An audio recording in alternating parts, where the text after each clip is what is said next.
우리 구약 성경 818면을 참조하시고요. 시편 23편 1, 2절의 말씀 우리 찾아서 한 목소리로 읽도록 하겠습니다.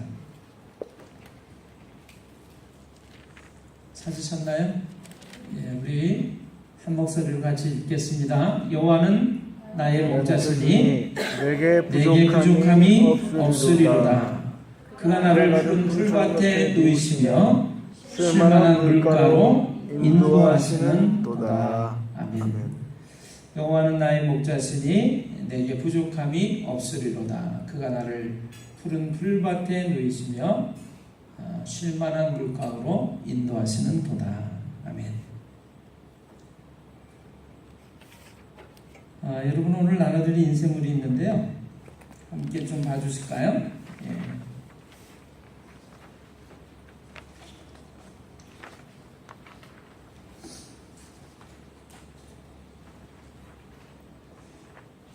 인생물 다 받으셨죠? 안 받으신 분은 손을 들어서 표시해 주시고요. 네.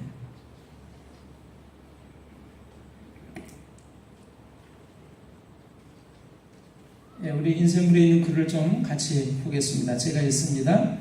아버지와의 사이가 떨어져 살고 있던 아들이 있었다. 아들은 아버지와 벌어진 틈을 메우려는 뜻에서 큰맘 먹고 장거리 전화를 걸었다. 아버지가 전화를 받았다. 아버지, 그동안 안녕하셨어요? 저예요. 아버지의 특유의 퉁명스러운 말투가 흘러나왔다. 잘 있었니? 엄마 바꿔주마. 아들은 황급히 말리며 말했다. 아니에요. 엄마 바꾸지 마세요. 아버지하고 얘기하고 싶어서 전화하는 거거든요. 잠깐 동안 침묵이 흐르고 아버지가 말한다. 왜? 돈이 떨어졌냐? 아들은 다급히 말했다. 아니에요. 돈 때문이 아니에요. 그 말 뒤에 아들은 미리 연습을 했는데도 자신 없는 목소리로 말을 잇는다. 제가요, 아버지 생각을 하다 보니 기억나는 일들이 많이 있어서요. 아버지가 제게 해주셨던 일들 말이에요. 저를 대학에 보내시고 가족들을 먹여 살리시느라고 그렇게 싫어하셨던 일인데 그만두지 못하셨던 게 생각나네요. 또 저희를 먹이고 재우고 입혀주셨고 제가 뭘 공부할지 그리고 어떤 직업을 가질지 저한테 선택하라고 맡겨주셨잖아요. 지금 제가 잘 나가고 있는 건 다 아버지가 출발을 잘하게 해주신 덕분이라는 생각이 들었어요. 이런저런 생각을 하다 보니까 제가 한 번도 이런 말씀 드린 적이 없다는 걸 알게 되었어요. 감사하단 말이요. 아버지 쪽에서는 계속해서 말이 없다. 그러자 아들은 계속해서 말했다. 아버지한테 이렇게 말하고 싶었어요. 고마워요, 아버지. 그리고 사랑해요. 이번에는 더 큰 침묵이 흘렀고 아버지는 어렵사리 대답했다. 너 술 취했냐? 스티브 비덜프가 쓴 남자 다시 찾은 진실, 푸른 길에 나오는 이야기입니다. 비덜프가 이 이야기를 들려줄 때마다 청중들은 배꼽을 잡고 웃었다고 합니다. 그러나 비덜프는 많은 이들의 눈이 촉촉하게 젖어 반짝거리고 있는 것도 발견했다고 합니다. 아버지가 돌아가신 지 이 글을 쓰신 분은 아버지가 돌아가신 지 17년이 지났다고 고백을 합니다. 저는 이 글을 읽으면서 보니까 만 38년이 흘렀더라고요. 생각해 보니까 살아계실 때 한 번도 고맙습니다, 사랑합니다 하고 말해 본 적이 없네요. 죄송한데 그것도 전할 방법이 없네요. 여러분과 함께 읽고 싶은 이야기였습니다. 이 글을 읽으면서 제가 그런 생각했습니다. 아버지의 그 퉁명스러운 말소리는 제가 잘할 수 있을 것 같아요. 돈 떨어졌냐? 뭐 이런 거. 왜? 막 이런 거 말이죠. 참 잘할 수 있을 것 같아요. 근데 사랑한다는 그 말을 못했다고 하는 그 아들의 이야기를 들으면서 순간 아버지는 무슨 생각을 했을까요? 너 술 취했냐? 근데 사실은 듣고 싶었던 이야기, 마음 따뜻해지는 이야기일 것 같습니다. 여러분한테 이야기를 하나 더 소개를 해드릴까 싶습니다. 제가 읽고 있는 어떤 작은 소책자가 있는데요. 그 소책자에 이런 글이 있어요. 제목은 이유 있는 추락이라고 하는 제목이고요. 운동하러 무심천에 갔다가 자전거 도로를 어기적 기어가는 개구리를 보았다. 언제 자전거에 치여 즉사할지 모르는데도 느긋하게 쉬며 가고 있는 개구리를 살려주려고 나는 발걸음을 쾅쾅 굴러서 경고를 했다. 그런데도 개구리는 태연히 자기 길만 가고 있다. 그렇게 두었다간 어떻게 될지 너무나 분명하기에 나는 작대기로 개구리를 들어서 풀숲에 던져주었다. 개구리는 놀랐을 것이다. 잘 가고 있는 나를 왜 이런 데에 떨어뜨리는가 원망했을런지도 모른다. 개구리를 보며 나는 생각했다. 나도 이런 길을 가고 있는 건 아닌가? 나는 잘 가고 있다고 생각하지만 하나님 보시기에 방향을 바꾸어야 하는 길. 그래서 하나님은 내가 원치 않는 상황으로 날 던져 넣으신 걸까? 남편이 회사를 그만두면서 당연한 듯 꼬박꼬박 들어오던 월급이 끊겼다. 아들은 재수 3수까지 하면서 겨우 들어간 학교를 자퇴를 했다. 가정주부로 알뜰히 집안을 돌보고 자식 교육도 잘하고 있다고 자부하던 나는 내 인생이 뜻대로 안 되어서 많이 힘들었다.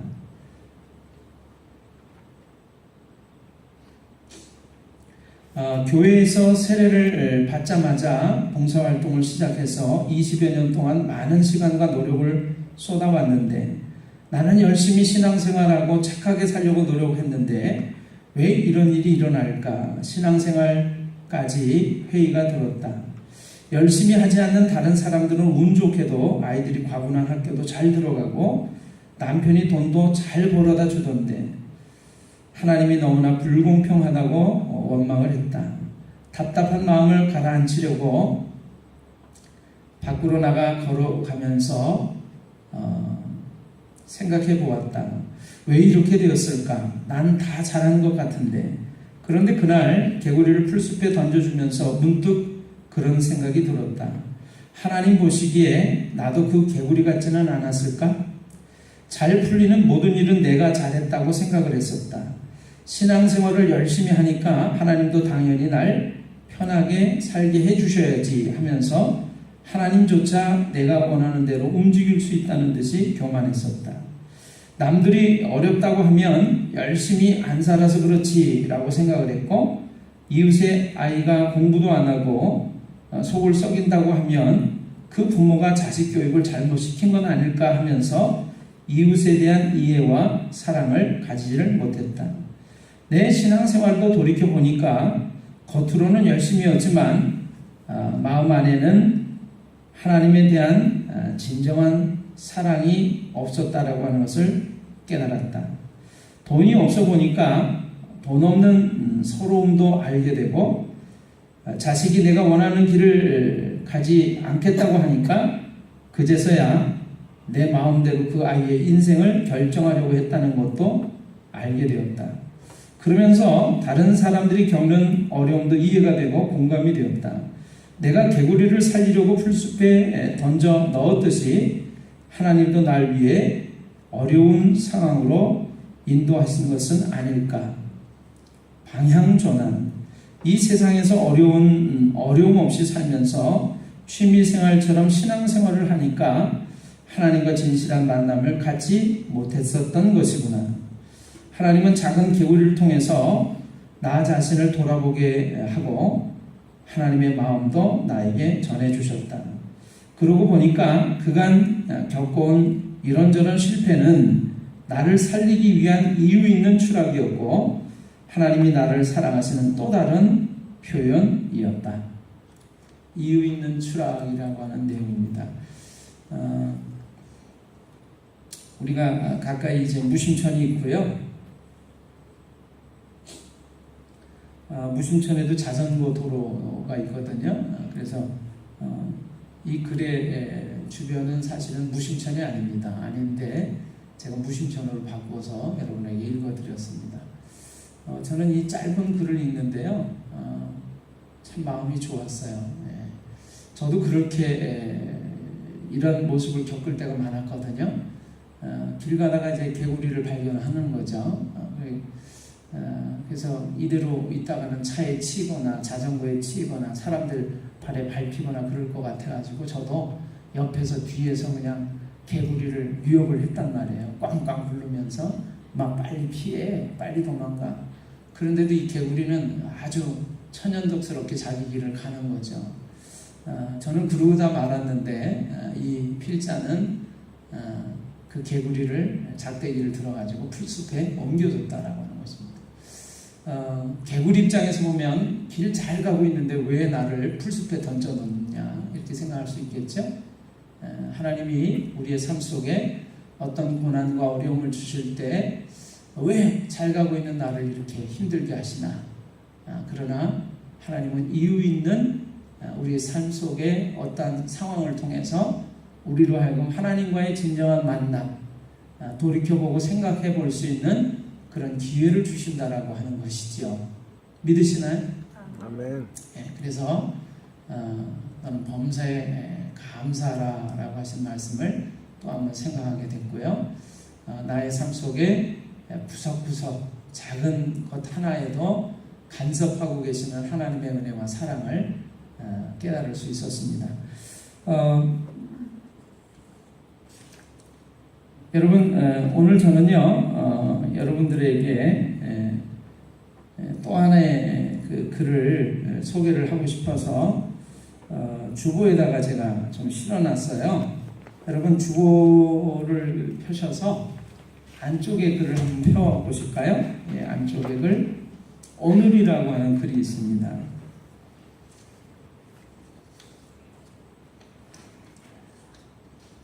찾으셨나요? 아멘. 같이 한번 읽어볼까요? 오늘 하나님께서 오늘을 주셨다. 모든 어제는 거두어 가셨고 모든 내일은 그 손 안에 있노라. 오늘은 너의 것이니 거기서 기쁨을 취하여 행복을 누리고 거기서 고통을 취하여 사람이 되라. 하루가 끝날 때 오늘을 사랑했노라 말할 수 있게 하라. 여러분, 이 글을 조금 곱씹어 보면 좋을 것 같습니다. 하나님께서 오늘을 주셨다. 오늘을 주셨습니다. 오늘을 주셨어요. 모든 어제는 좋았던 어제, 힘들었던 어제는 다 거두어 가셨어요. 모든 내일은 하나님 손에 달려 있습니다. 어떤 내일이 올는지 우리가 알 수가 없습니다. 그러나 하나님은 오늘을 우리에게 주셨어요. 오늘이라는 시간을 우리에게 주셨어요. 그래서 오늘은 너의 것이니 거기서 기쁨을 취하여 행복을 누리고, 오늘이라는 시간을 통해서 우리가 기뻐하고 행복하고 감사하고 이런 좋은 것들을 누려야 된다라고 하는 것이죠. 좋은 것만이 아닙니다. 거기서 고통을 취하여 뭐가 되라고요? 사람이 되라. 하나님께서 오늘이라고 하는 시간 속에서 우리에게 고통도 주시고 힘겨움도 주실 때 이걸 통해서 우리가 하나님을 더 깊이 만나는 그런 진정한 사람됨이 이루어지는 그런 시간이 되라고 하는 것이죠. 하루가 끝날 때 오늘을 사랑했노라 말할 수 있게 하여라. 배순간 말이죠. 오늘이라고 하는 이 시간을 헛되이 보내고 그래서 먼 미래의 시간에 왜 이렇게 내 인생이 이렇게 됐을까 후회하거나 왜 내가 옛날에 바로 살지 못했을까 이런 걸 후회하지 않았으면 좋겠다라고 하는 것이 하나님의 마음이라고 저는 생각을 합니다. 그래서 내일도 생각하지 마시고 지나간 어제도 후회하거나 안타까워하지 마시고 하나님은 오늘이라고 하는 이 시간을 주셨을 때 정말 오늘을 누리고 즐기고 사랑했노라고 이 저녁 시간에 말할 수 있는 우리 모두가 될 수 있으면 좋겠다, 그런 글입니다. 여러분 참 좋은 글이죠? 네.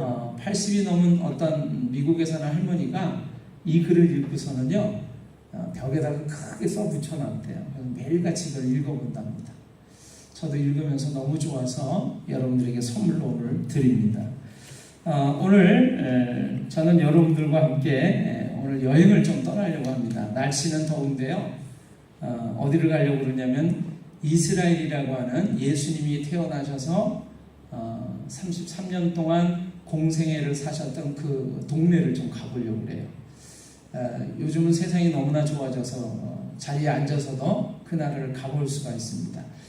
영상을 통해서 가보려고 그러는데요. 여러분 이스라엘을 직접 가시면 참 좋은 것이 어떤 것이 있냐면 예수님이 2000년 전에 그 장소를, 그 거리를 걸어가셨을 거라고 생각을 해보면서 그 거리를 걸어가는 거예요. 실제적으로 그 거리에서 걸어가시고 그 마을에서, 그 동네에서 사셨을 거란 말이죠. 나사렛이라고 하는 동네가 그렇습니다. 또 가버나움 마을이라고 하는 곳이 예수님의 그 공생의 사역 가운데 굉장히 또 이름이 부각되어지는 그 동네 마을이에요. 여러분 가버나움 마을에서 그 회당에서 손이 이렇게 말라버린 그런 병자의 손도 펴서서 고쳐주셨고요. 또 그 동네에서 또 예수님의 수제자인 베드로라고 하는 제자가 자신의 장모님을 모시고 살았대요. 그래서 그 동네를 가면 이 베드로가 자기 장모님을 모시고 살았던 그 동네 지퍼가 있습니다. 그런 걸 보면서 2000년 전에 그 당시 상황으로 돌아가서 보는 거예요. 잊을 수 없었던 것은 겟세마네 동산이라고 하는, 예수님이 피땀 흘리면서 밤새도록 기도하셨던 그 감람나무, 올리브나무가 2000년 정도 된 나이가 든 나무가 막 있는 그 나무 밑에 커다란 돌이 하나 있는데 거기서 예수님이 기도하셨다라고 전해집니다. 거기서 피땀 흘리셨을 예수님을 생각하면서 저도 그 자리에 무릎 꿇고 앉아서 기도하는 거예요. 그리고 여러분이 또 제가 가보기를 원하는 한 장소가 있다면 아마 예수님의 십자가가 세워졌던 골고다 언덕일 것입니다. 그 골고다 언덕까지 한번 걸어가 보는 거예요. 근데 그렇게 그래서 제 마음속에서 언제 한번 기회가 된다면 소위 말하는 이제 성지순례라고 그러죠. 그러한 여행을 우리 믿음의 식구들하고 함께 좀 떠나가 볼 수 있으면 좋겠다, 그런 생각을 합니다. 그것은 나중에 소망으로 가지고 있고요. 오늘은 이제 여러분과 함께 이스라엘 나라를 가는데 이스라엘 나라의 특별한 그 환경적인 상황을 조금 설명을 드린다면 우리나라에서 역사, 지리 공부한 분들은 다 기억하실 것입니다. 우리나라는 산이 많은 그 산악국가예요. 산이 우리나라 국토의 몇 %를 산으로 되어 있는지 아세요? 아는 사람, 학생들한테 50%, 60%, 70%. 우리나라는 70%가 산으로 이루어진 산악국가입니다. 그래서 평야가 그렇게 많지 않아요. 근데 이스라엘은요 60%가 사막으로 광야로 이루어진 나라예요. 그러니까 이스라엘 나라는 조금만 눈을 들어서 보면 보이는 것이 뭐예요? 사막이나 광야가 보입니다. 여러분 사막과 광야의 차이점을 제가 전에 말씀드린 적이 있는데 사막하고 광야의 다른 점 아세요? 사막이나 광야나 메마른 땅이라는 점에서는 같습니다. 근데 사막은 아무리 비가 내려도 그 물을 흡수해가지고 꽃을 피우고 나무를 피우지 못해요. 사막은 아주 생명이 살아갈 수 없는 땅이 사막입니다. 광야는 평소에는 메말라 있지만 이 건기와 우기로 나눠지는데 건기 때는 메말라 있지만 우기가 돼서 비가 막 내리잖아요. 그럼 순식간에 막 풀이 돋아나고 나무에 꽃이 피어나고 그렇게 생명이 살아나는 땅이 광야입니다. 이스라엘 나라는 대부분이 광야로 이루어져 있어요. 그래서 그 광야는요, 하나님을 만나는 아주 놀라운 체험을 할 수 있는 땅이에요. 여러분, 하나님이 비를 내려주시지 않으면 살아갈 수 없는 곳이 광야입니다. 여러분, 우리가 살아가는 인생길이 사막이라고 얘기하지 않고 광야의 길이라고 성경은 비유하고 있어요.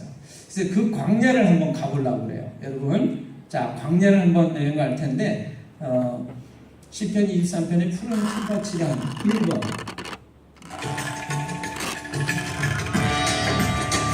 다시 한번.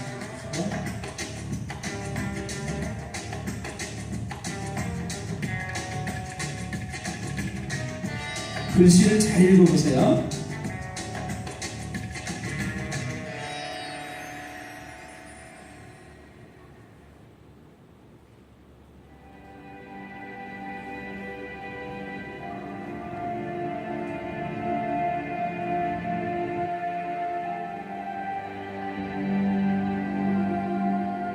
As part of the shepherd lesson, I did want to look at one thing in the wilderness that will maybe surprise you a bit.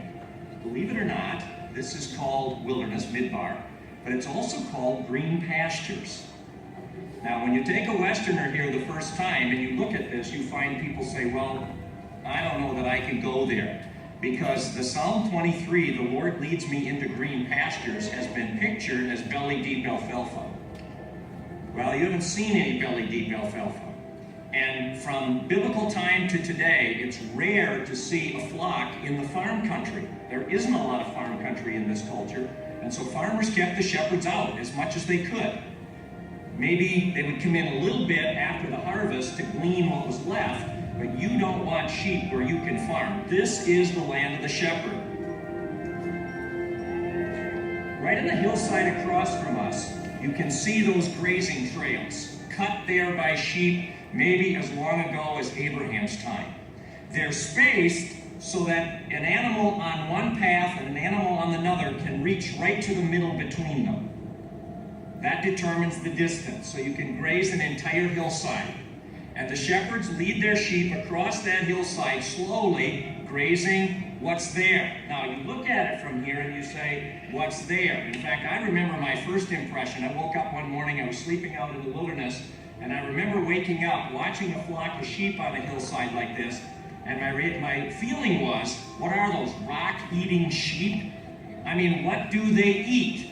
How can you call this green pastures? Well, the answer is, there's a small amount of moisture present here. They get a little bit of rain every year. Not much, but a little. Second, there is humidity in the air, especially in the evening breeze, like right now, you can feel it. Coming from the west off the Mediterranean, there's moisture in the air. That moisture, combination of the rain and the humidity, condenses or drips along the edge of these rocks here. And if you notice, right around the rocks, almost always next to the rocks, you get little tufts of green. Get one a moment. That's what we refer to as the green pastures. So the shepherd looks for a hillside. That's exactly what she was doing. Look at that flock across from us there. Just stunning. Those two shepherd girls have found a hillside that either was exposed to the wind or had that small amount of rain. And they move that flock across the hillside, and it's one mouthful here, walk a step or two, another mouthful, another mouthful, another mouthful. Now that changes the green pasture image a little bit, besides the picture changing radically. Green pastures are not everything you need for the rest of your life. If you make that belly deep alfalfa, then what God is saying, if you follow me, I'm going to plunk you down and you'll never have to move an inch the rest of your life. Just reach out and grab it. Tell me that your life with God has been like that. Worry, said one rabbi, is dealing with tomorrow's problems on today's pasture. In the desert, you learn the shepherd will get you what you need for right now. 10 minutes from now, you trust the shepherd. Just enough.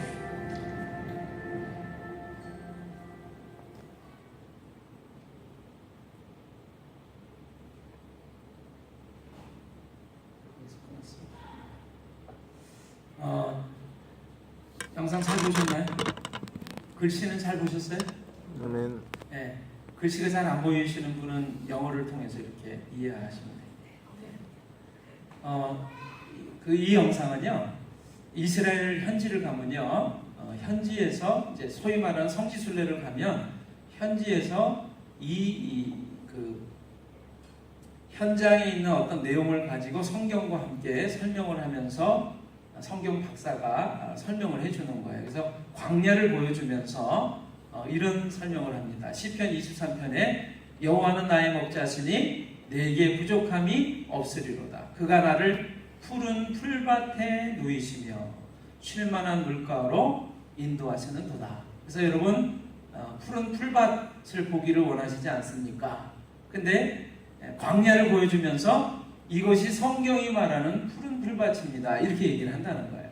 그러면요, 이제 나이가 좀 있는 분은 옛날 남진이라고 하는 가수가 불렀던 이런 노래 기억하세요? 저 푸른 초원 위에 그림 같은 집을 짓고 사랑하는 우리님과 한 100년 살고 싶어. 노래 아세요?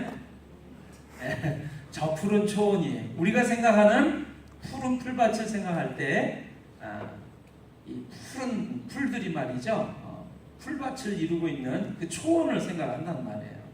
그래서 하나님께서 우리의 목자가 되셔서 양과 같은 우리를 그런 푸른 풀밭에다가 누이시는 것을 생각을 하는데, 성지순례를 가본 사람들한테 여러분이 지금 보고 있는 이 광야가 푸른 풀밭입니다 라고 설명을 한단 말이에요. 그러면 사람들이 이해가 안 되잖아요. 그렇죠? 이게 무슨 푸른 풀밭입니까? 광야가 메마른 땅, 풀 한 포기도 제대로 돋아 있지 않는 것 같은 그런 메마른 땅이 무슨 푸른 풀밭입니까? 라고 질문을 한단 말이죠. 그럴 때 성경 박사가 얘기를 합니다. 우리가 생각하는 푸른 풀밭, 초원은요, 주로 이제 목초지를 생각합니다. 또는 이제 가을이 되면 지금 이 더운 여름철에 벼가 말이죠, 푸른 벼가 이렇게 자랐다가 어떻게 멀리서 보면 꼭 푸른 풀밭인 것처럼 보여요. 그렇죠? 나중에 그러다가 황금 들판으로 바뀌죠. 그래서 성경에서 얘기하는 푸른 풀밭이라고 얘기할 때 여기서 원어를 썼습니다. 알팔파라고 얘기를 했어요. 우리가 먹을 수 있는 그런 곡식들, 이런 푸른 풀들이 막 돋아나서 푸른 초원을 이루고 있는 것이 알팔파라고 하는 것인데, 성경에서 푸른 풀밭이라고 할 때 그 알팔파라고 하는 단어를 쓰지 않고 있다는 거예요. 그러니까 우리들이 생각하는 그런 초원이 우거져 있는 그런 곳이 푸른 풀밭이 아니고요. 미드바르라고 하는, 광야라고 표현할 때 미드바르라고 하는 말을 쓰는데, 미드바르를 가리켜서 푸른 풀밭이라고 한대요. 여러분, 광야가 왜 푸른 풀밭이 될까요? 제가 아까 설명을 드렸습니다. 평소에는 메마른 땅이에요. 풀도 잘 돋아나지 않고 모든 풀과 꽃이 메말라 있는 땅인데, 그 땅에 비가 내리기 시작하면 어떻게 된다고요? 순식간에 푸른 초원으로 바뀝니다. 근데 모든 땅이 다 그런 것이 아니에요. 이쪽이 우기가 있으면 비가 내려가지고 풀밭이 돼 있으면 이쪽은 건기예요.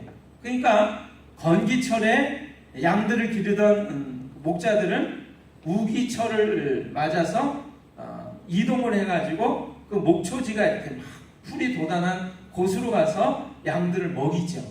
근데 여러분, 우기철만 쫓아다닐 수는 없잖아요. 즉 1년이라고 하는 그 기간을 보면 6개월은 우기철이고 6개월은 건기철입니다. 그래서 비 내리는 곳을 찾아서 돌아다닐 수는 없어요. 그래서 어떤 때는 마른 건기를 지나야 되는데, 건기에 도대체 푸른 풀밭을 어떻게 우리가 구경할 수 있을까요? 이스라엘은요 굉장히 더운 나라고 메말라 있는 땅이기 때문에 바닷가에서 서쪽에 있는 바다 쪽에서 지중해로부터 물기를 가득 머문 그 습기가 가득 찬 바람이 불어올 때가 있습니다. 그 바람이 더운 땅과 부딪히면요 돌멩이들과 이렇게 부딪힐 때 그 돌멩이 틈에 물기를 머금면서 이렇게 스며들게 되어 있어요. 그러면 그곳에서 풀이 돋아나는 거예요. 양들은 말이죠 푸른 풀밭에서 뜯어 먹어라 이러는 게 아니라 이 산비탈 같은 데를 다니면서 풀을 뜯어 먹게 돼 있는데 풀이 돋아나 있으면 그걸 뜯어 먹고 또 한 걸음 가다가 또 풀이 돋아나 있으면 또 뜯어 먹게 되어 있습니다. 그런데 그곳을 인도하는 사람이 누구예요? 목자라고 하는 것입니다. 목자. 그래서 목자들이 양이 풀을 뜯어 먹을 수 있도록 그렇게 풀이 돋아나는 그 지역을 데리고 가는 거예요. 그런데 여러분들이 이제 양에 대해서 조금 이해를 하셔야 되는데 양은 눈이 나쁩니다. 그래서 바로 코앞에 있는 것밖에 볼 수가 없어요. 그래서 양들은요 멀리 내다보고 저기 풀이 있구나 그러고 가서 먹을 수가 없어요. 목자들이 그 양을 한 걸음씩 한 걸음씩 데리고 가야만 바로 코앞에 있는 풀을 뜯어 먹을 수 있고 그 풀을 다 뜯어 먹으면 또 그 앞에 있는 한 걸음 앞에 있는 풀을 뜯어 먹을 수밖에 없어요. 그러니까 목자가 없이는 양은 살 수가 없는 동물이 양이라고 하는 동물이에요. 근데 여러분 우리가 시편 23편 1절을 보면 뭐라고 되어 있죠? 여호와는 하나님은 나의 목자시라고 고백을 하고 있습니다. 그래서 내게 부족함이 없으리로다. 그가 나를 푸른 풀밭에 누이시며 여러분 이 광야길을 광야와도 같은 인생길을 걸어가는 우리에게 사실은 내일 모레 글피 내일이라는 시간에 어떤 일이 생길지 몰라요. 우리는 오늘 하루밖에 살 수가 없습니다. 오늘이라는 시간을 하나님이 허락하신 거예요. 근데 오늘이라고 하는 시간에도 1시간 후에 2시간 후에 무슨 일이 있을지 우리가 알 수가 없어요. 하나님이 우리의 목자가 되셔서 우리를 인도하시면요 바로 코앞에 있는 풀을 보게 하세요. 그래서 그거를 뜯어먹고 나면 또 한 걸음 인도하셔서 또 그 앞에 있는 풀을 먹게 하세요. 그러니까 미래를 준비하는 게 아니라 오늘 하루 그 순간 그 순간을 하나님이 우리를 인도해 가신다라고 하는 것입니다. 그래서 하나님에 대한 믿음이 없이는 우리는 한 걸음도 옮겨 놓을 수가 없어요. 왜냐하면 이걸 뜯어먹고 나면 앞에 풀이 있는지 없는지 알 수 없잖아요. 그렇죠? 근데 하나님 우리의 목자가 되셔서 우리를 인도하시면 또 우리에게 일용할 양식을 꼴을 공급하실 거야 라는 믿음 속에서 한 걸음을 내디딜 수 있는 거예요. 한 걸음 내디디면 거기에 풀이 또 있는 거예요.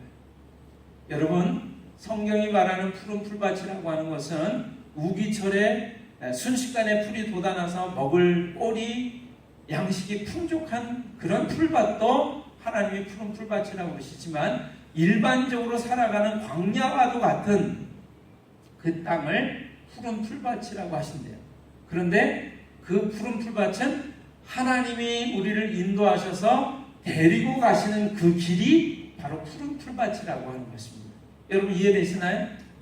시편 23편에 그가 나를 푸른 풀밭에 누이시며 여러분 그 목자가 양을 사랑하고 돌본다라고 하는 것을 믿을 수 있을 때 그 양은요 눈에 보일 때는 메마른 땅이지만 이곳에 푸른 풀이 있을 거야 먹을 것이 있을 거야 라고 하는 믿음을 가지고 거기에 누울 수 있다라고 하는 것이죠. 쉴만한 물가로 인도하시는 도다.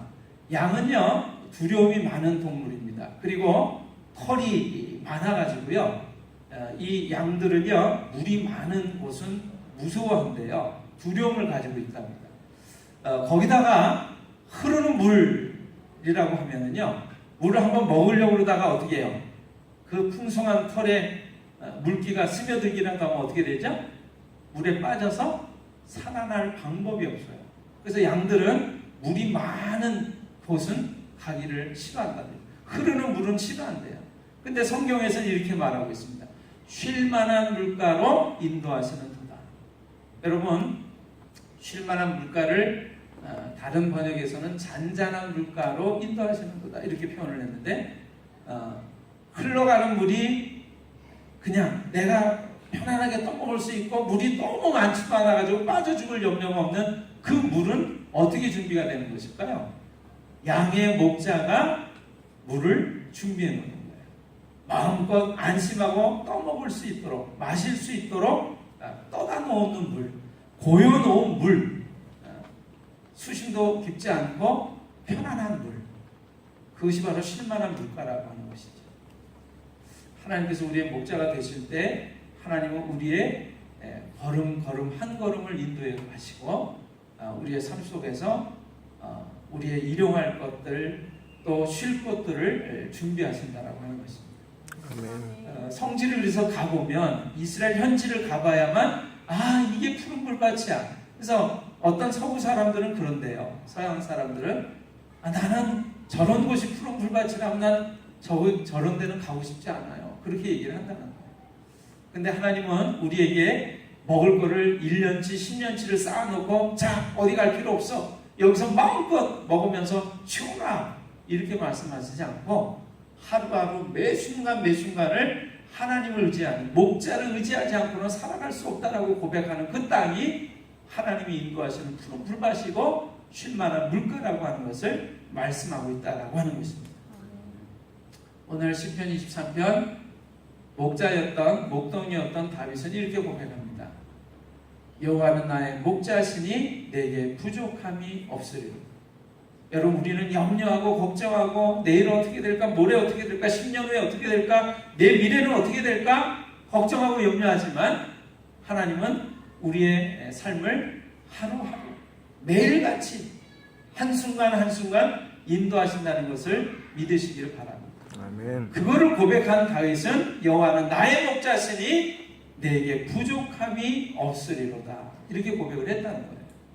그가 나를 푸른 풀밭에 두시며 메마른 광야도 같지만 그 광야의 한 틈틈이에서 돋아나는 그 먹을 풀들을 하나님은 우리를 이끄셔서 먹이시고 그 자리에 누이시고 쉬게 하시고 그리고 우리를 지키시고 인도하신다라고 하는 것이죠.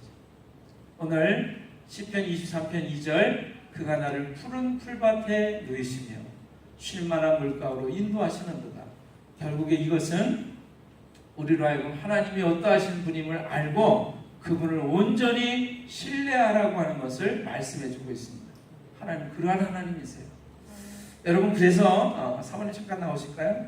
제가 떠오른 찬송이 있습니다. 오늘 여러분하고 같이 이 찬송을 위해서 불러보려고 그러는데 참여예수 283장 오늘 이 찬송을 우리 부르면서 제가 말씀을 정리하려고 합니다. 283장 참여예수 283장 또 하나가 뭐냐면 여러분하고 불렀던 거예요. 내일 일은 난 몰라요. 하루하루 살아요. 여러분 이게 난 내일 일을 몰라. 그냥 하루하루 살 뿐이야 라고 체념하면서 부르는 찬송이 아닙니다. 내일 일은 난 몰라요. 하루하루 살아요. 하루하루 매 순간 하나님이 인도하시는 그거를 믿으면서 살아간다는 그 믿음의 고백의 찬송이 하루하루 살아요. 이런 찬송입니다. 283장은요. 데이 바이 데이 그렇게 되어 있어요. 날마다 그런 뜻입니다. 날마다. 조금 반주해 주실까요?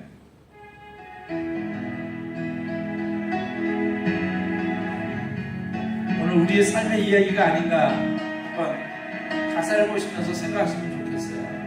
날마다 숨쉬는 순간마다 내 앞에 어려운 일 보내 주님 앞에 이 몸을 맡길 때 슬픔 없네 두려움 없네 주님의 그 자비로운 손길 항상 좋은 것 주시도다 사랑스레 아픔과 기쁨을 수고와 평화와 안식을 날마다 주님 내 곁에 계셔 자비로 날 감싸주시네 주님 앞에 이 몸을 맡길 어르신의 위로함 주네 어린 나를 꿈에 안으시사 항상 평안함 주시도다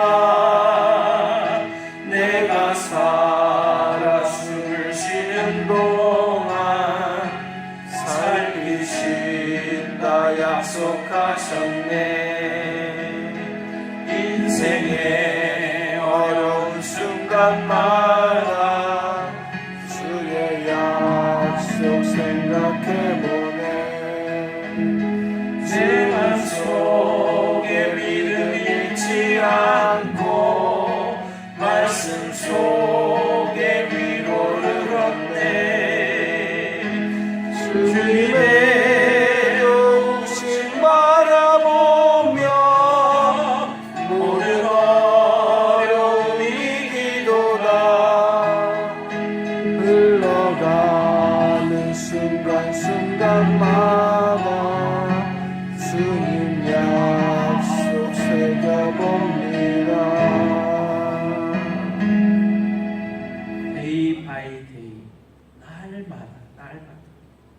날마다 숨쉬는 순간마다 내 앞에 어려운 일 보내. 여러분 우리의 삶이 그렇지 않습니까? 그런데 그분이 우리의 목자가 되시면 그 순간순간 우리를 한 걸음 한 걸음씩 인도해 가시면서 우리를 지키시고 보호하시고 도우시고 우리가 얼마나 두려움이 많은 사람들인지 미래를 걱정하는 사람들인지 코앞의 일을 걱정하는 사람들인지를 아신다는 거예요. 그래서 좋은 것 허락하신다는 것입니다. 같이 불러볼 찬송입니다. 386장 소리 안 나네. 여러분 이 찬송 우리 믿음의 고백으로 한번 좀 불렀으면 좋겠어요. 내일일은 모르시죠? 하루하루 살아가시길 바랍니다.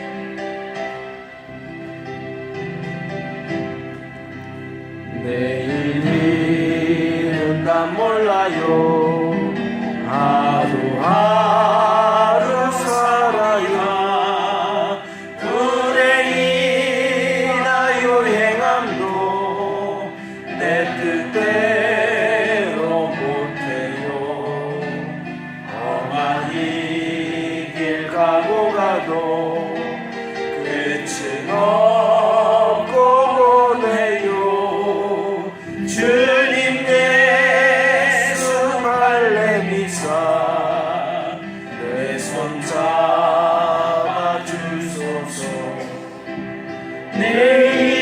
내일은 난 몰라요 장래일